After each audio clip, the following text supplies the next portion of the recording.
You're listening to a production of the National Media Archive. To learn more or volunteer, go to nationalmediaarchive.com.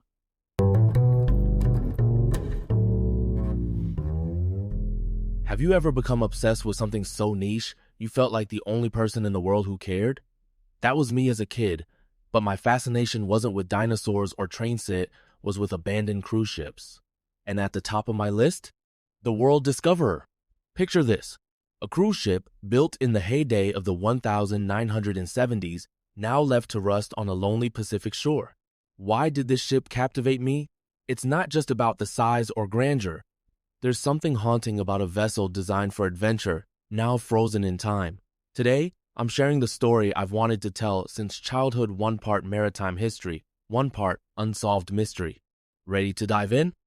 Let's set the stage. 1974, a German shipyard launches a vessel named the MS World Discoverer. It's not a floating skyscraper like today's mega ships. Instead, think of a 3,700-ton explorer built more for adventure than luxury. The technical term here is naval architecture, the science of designing ships, and every line, every rivet was meant for resilience, not just comfort. But here's where the plot twists. Before her maiden voyage, she's sold off to BWA Cruises in Denmark, gets renamed, then sold again and again. It's like the passport of this ship was stamped by half the world before she ever set sail.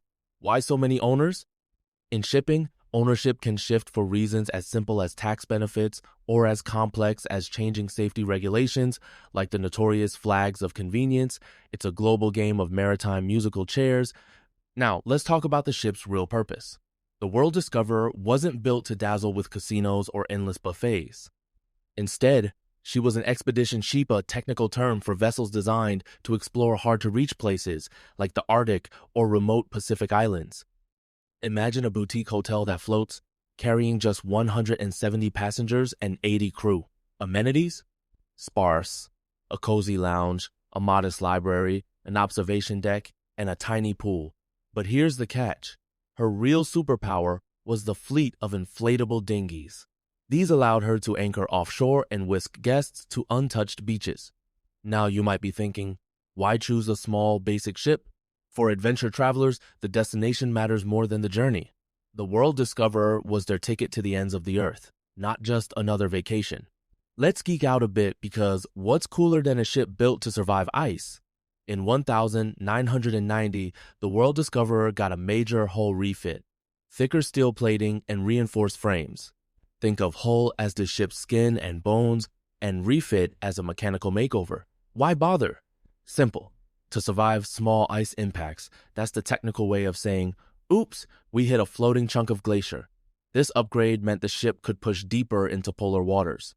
But upgrades come at a cost. More weight, higher fuel consumption, and stricter crew training. So, while her world expanded, her challenges grew too. It's the classic explorer's dilemma: more, see more, and hope your luck holds.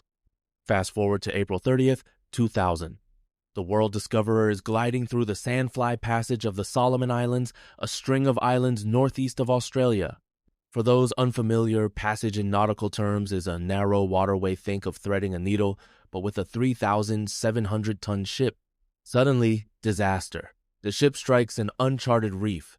That means no one knew it was there. It wasn't on any map. Picture the tension on the bridge. The captain realizes the hull is punctured, and they can't stay afloat. What would you do? The solution: send a distress call and deliberately ground the ship in Roderick Bay. Deliberate grounding, intentionally steering a sinking vessel onto shore, sounds counterintuitive, but it's textbook maritime emergency response. It saved every life on board. Here's where the story takes a turn from disaster to heroism. Imagine your passenger vacation dreams interrupted by alarms and urgent announcements. The crew swings into action, launching lifeboats and coordinating with a local ferry dispatched from the capital. This is where seamanship, the skill of handling a ship and its crew, makes all the difference. Not a single life was lost. The ship ended up at a 46-degree list, almost half-tilted, partially submerged. But due to swift action, everyone walked away. Sometimes, the real story isn't about the catastrophe, but about the calm and competence that turn tragedy into survival. That's crisis management, maritime style. Okay, so the ship's grounded, damaged, but not fully sunk. What happens next? Enter the world of salvage operations, a technical term for the process of recovering ships or cargo after accidents. Salvage sounds heroic, but it's often a cold financial calculation.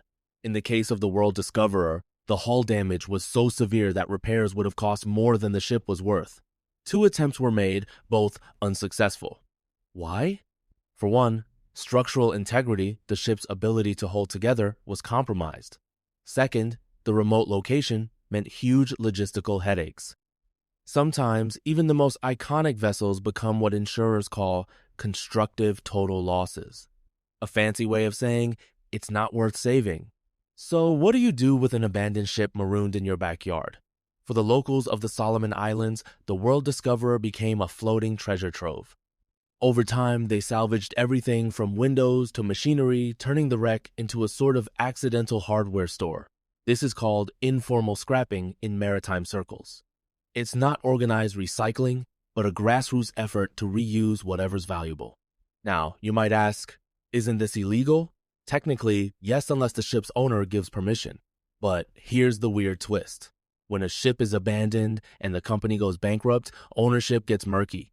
The law of maritime abandonment is a gray area, leaving wrecks in legal limbo. As years pass, nature takes over. The World Discoverer, though partially submerged, is sheltered from pounding surf in a calm bay. That means corrosion, the slow chemical breakdown of metal, happens, but at a glacial pace compared to ships battered by waves. Some experts say she could linger for another 30 to 70 years. Shipwrecks like this become artificial reefs, attracting marine life, and even altering local ecosystems. It's a strange afterlife for a vessel built for exploration. Now, locals have pleaded for the wreck's removal, but the cost is astronomical millions, sometimes tens of millions. And with no clear owner, who foots the bill? So, she remains. Half ship, half ghost, a permanent fixture of the bay? Here's a question. Who owns a ship after it's abandoned? You'd think it's simple, but maritime law is a labyrinth. When Society Expeditions, the ship's last operator, declared bankruptcy, the World Discoverer had no legal owner. Technically, wrecks can revert to the flags state the country under which they're registered, in this case, Liberia.